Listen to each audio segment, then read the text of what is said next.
There was a time when this university was the dream for all kids all over the world to attend. It was a place for the smartest young people to live together and build the next big thing. Not anymore. Now their true intentions have emerged, and it's a plan to destroy their own history, and they've put us all in danger. More than 30 student groups have signed a document that explicitly says Israel is entirely responsible for all the violence unfolding right now. Let's dig into one of these supposedly high IQ student groups. The Harvard Jews of Liberation have signed this document, so this is a message to them. If you went to Gaza right now, Hamas would kill you. Just to be absolutely clear, they would probably do worse than murder you. You are fighting for a team that does not wish to have you on it. This group calls themselves the Anti-Zionist Jews of Harvard. Anti-Zionist means you reject the continued existence of a Jewish state in the historic land that is identified as Israel.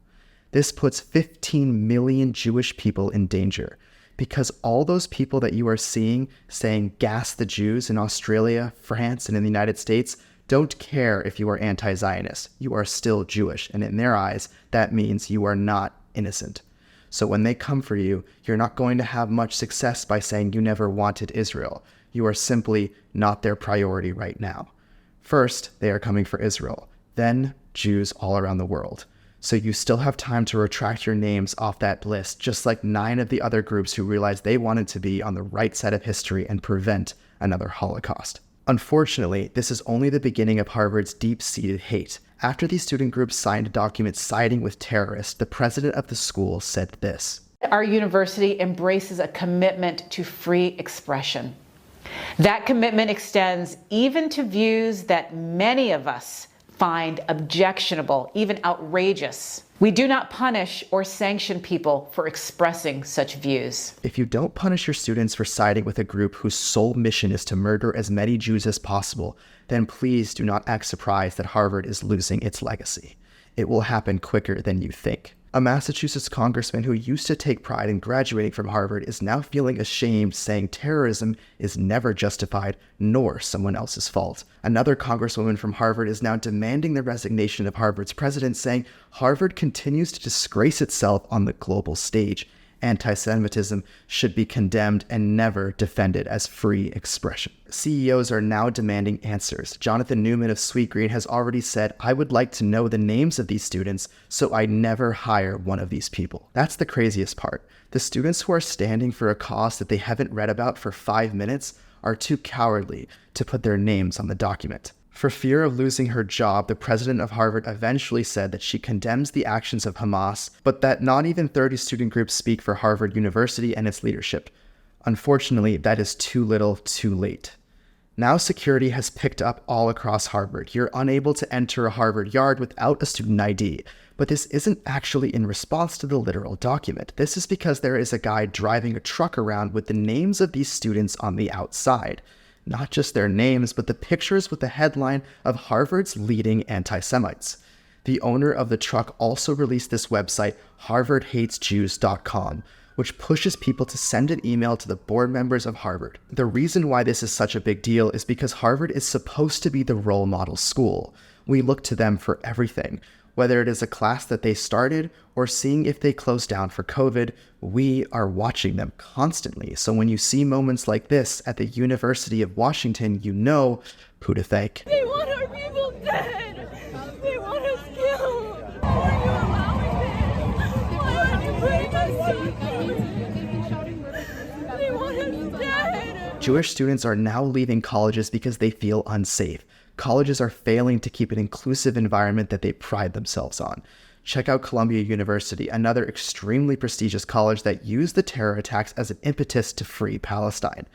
Where were you before the terror attacks? If you think Israel has really been doing to Palestine what Hamas has just done to Israel, I ask you, where have you been? You chose the worst possible time to spread your message. If you want to free Palestine, your issue is with Hamas, who keeps their military bases under hospitals and homes. It is Hamas that is keeping you from being free, not Israel. The difference is that Israel is not ever coming after Palestine's innocent people. They are trying to take out terrorists who are hiding behind innocent people. When you parade around your university smiling, waving the Palestinian flag, you have chosen the team that elected these terrorists in a landslide victory as their government. Remember that 93% of Palestinians are anti-Semitic, not anti-Israel. The threat is right here in America because Harvard and other prestigious universities like Stanford are breeding hate into our young people. Just take a look at this professor at Stanford who asked Jewish students to sit in the corner and cited that's what Israelis do to Palestinians. When people don't separate Hamas from Palestinians, you get upset. But then you lump Israelis and Jews into one, and it's unbelievably hypocritical.